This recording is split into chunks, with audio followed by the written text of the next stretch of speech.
Say, man, this YSL trial is a for sure movie, man. I don't know who gonna do it.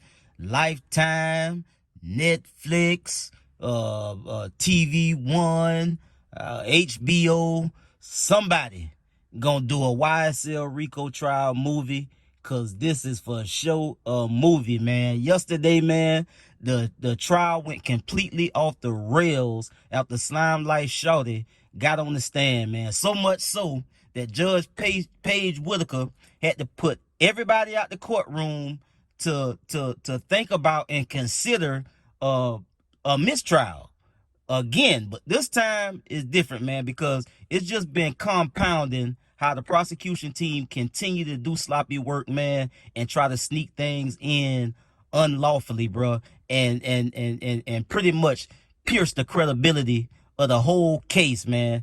And Fani Willis had to step in. It's been reported that Fani Willis done stepped in and she's having one-on-one conversations with the defense team on how they gonna move forward with this trial. Is it gonna be a mistrial? Is it gonna be a mistrial with prejudice? Or is it gonna be a mistrial without prejudice?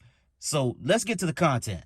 We have a lot to break down for you. Some of you hearing about this for the very first time. To help me explain that, I want to welcome an Atlanta News First Plus favorite, Attorney Josh Schiffer. Thank you so much for coming. Now, you are not directly tied to this trial actively, but you have been following it, as many, not just here in Georgia, but really around the country have been. This is a trial that has taken national and international attention, involving a prominent Atlanta rapper and 6 co-defendants.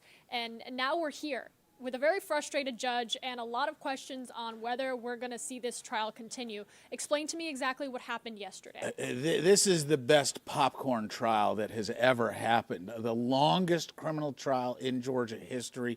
We have all the big players and a celebrities involved. One of our homegrown most famous entertainers is battling literally for his life in the longest and most complex prosecution in Georgia history. So what happened yesterday? Well, just catch people up. Y'all know we're on this second judge, and there's been a lot of fighting over what evidence was going to come in and what evidence was going to be restricted or excluded. That started with Judge Glanville. It's continued with Judge Paige Whitaker, who is currently the elected Superior Court judge trying this case, or at least trying to try this case.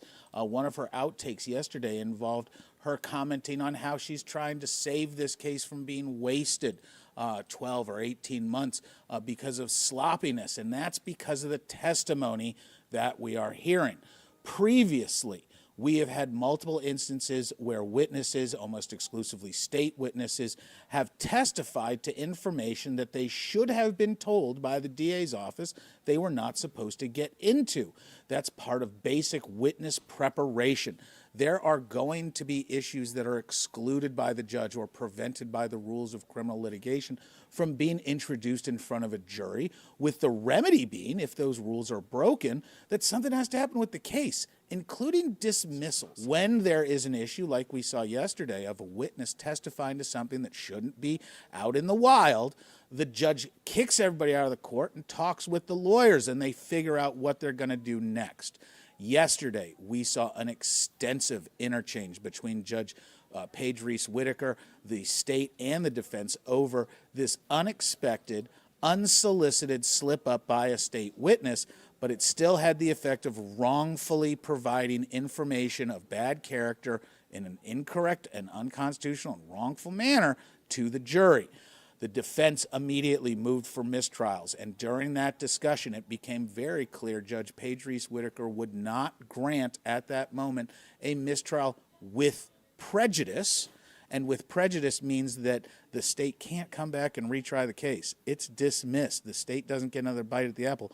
Or what she really looked to be leaning in on was the possibility of a mistrial without prejudice. That could and would preserve District Attorney Fani Willis's ability to bring back charges against Young Thug and the other co-defendants. There's about 6 or 7 in this trial, and then, of course, there are a few that have been removed. They've been severed from this trial, and, of course, others have already pled guilty. In fact, we've got another probation revocation coming up due to one of the state's witnesses in this trial getting arrested and violating probation. So what happened after Judge Whitaker stopped yesterday? Because when she stopped, she basically said, hey, y'all, I got to think about this. She asked the defense what their opinion would be on a dismissal or mistrial, rather, without prejudice, thereby preserving the state's ability to come back. And the defense had a lot of thoughts about that. There are wins with a mistrial of that nature, but then there are big losses as well. Continuing exposure for all of the co-defendants, and each co-defendant may face a different form or flavor of criminal exposure with a mistrial. For example, one of the big questions is this speedy trial. There is a speedy trial demand that's been filed, and there are legitimate academic questions of whether there would be a possible second trial or whether a second trial would automatically violate the listed speedy trial. Tough stuff. Paige Whitaker then met, or sorry, not Paige Whitaker, DA Fani Willis then met with the defense teams over the last day. During this, Miss Willis has also been celebrating her 53rd birthday with a whole bunch of events, so she's been busy, but we do know that she sat and met with the defense teams yesterday. Those conversations are continuing today, specifically one-on-one conversations between the prosecution and the defense, and the judge has come out and actually canceled court for today. There was a brief appearance first thing in the morning, but everybody has now been sent back to jail, back to home, as we wait and see what's happening in the background. And no one knows exactly what the next step is. Throughout this trial so far, the prosecution team has been consistently getting swatted down by the judge presiding over the case, man. And the defense team, in turn, has also been motioning for a mistrial.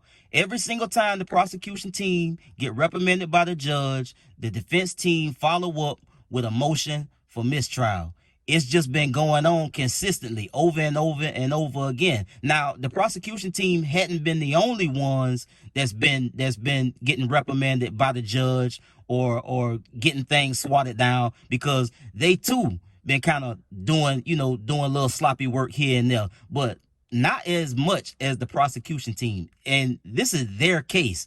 Now, what's interesting about this motion to mistrial this time around is that often Judge Paige Whitaker, she'll make a quick decision and say, well, I'm not gonna grant a mistrial based on XYZ.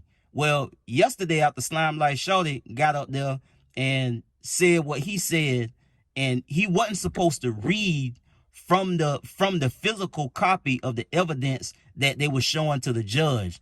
And when he read off the paper something that wasn't even supposed to be there, he wasn't supposed to be able to read it off the paper in raw form the way it was, because it was supposed to be redacted. But after that, the defense moved for a mistrial, and they brought up all of these compounded issues. The repetition of the prosecution team to consistently try to do slick, sneaky stuff like this and get it out into the court. So yesterday, they went into a recess, and Judge Paige Whitaker spent about 30-40 minutes or so. They were supposed to come back, and then they ultimately sent everybody home for the day. Now, today, they were supposed to have trial, and they didn't. At the last minute, they canceled court today and sent everybody home. Whoever was transported from the jail got transported back to the jail, and Fani Willis is said to be she done stepped in. She stepped in, and she communicating with the prosecution team, but more so communicating and trying to negotiate how to move forward with the defense team, and trying to see where they go from here. I mean, and the case has been pretty shabby, bro. It's been pretty sloppy. They've been almost they've been hard pressed to pretty much bring evidence in front of the jury in this case about Young Thug. It's been pretty much everybody else in Atlanta but Young Thug. So that's where we at right now, man. We'll see what kind of updates come up after this, is in terms of where they gonna go with the mistrial, but it's looking more and more likely that Judge Paige Whitaker is considering a mistrial. I don't know if it's gonna be a mistrial with prejudice or a mistrial without prejudice. A mistrial without prejudice being a situation where it'll be a mistrial, but Fani Willis and the state can bring this case again. But a mistrial with prejudice is saying, look, y'all had y'all chance, y'all wet the bed, it's over with, bro. Get a man time served, and everybody else, y'all deal with them accordingly, but let this man out, bro. Free Thug, bro, because this is not a solid case, bro. It don't look like a solid case to nobody with eyes. You dig what I'm saying? So I get at y'all when I hear something else, when they break some more news about the case, man. But for right now, bro, that is it, man, for the update on the Young Thug trial. It's looking like the judge is about to make a big move, bro, and it's leaning very, very heavy toward a mistrial. I get at y'all on the next one, man. Y'all be smooth. I'm out.